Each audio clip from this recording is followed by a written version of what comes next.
Other people have suggested to me, members of the House and Senate, that they feel let down that the president didn't fight hard enough for this. I think that there were two major mistakes made very early on.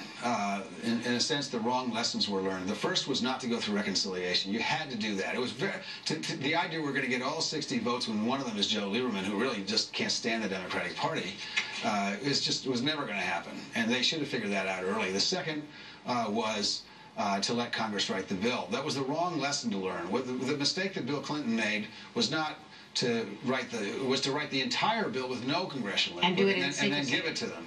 The antidote is not to let the Congress write the whole bill. The legislative bodies aren't good at that.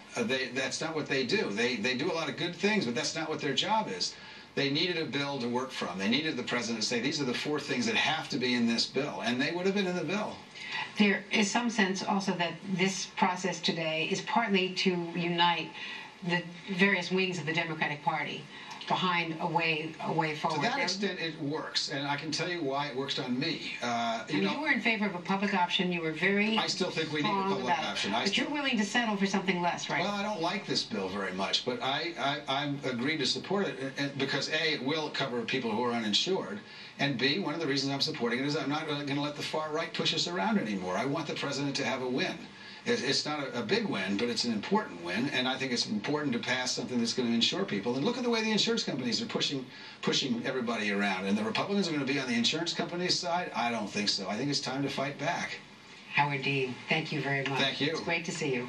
And coming up, Hardball's Chris Matthews and NBC's Kelly O'Donnell.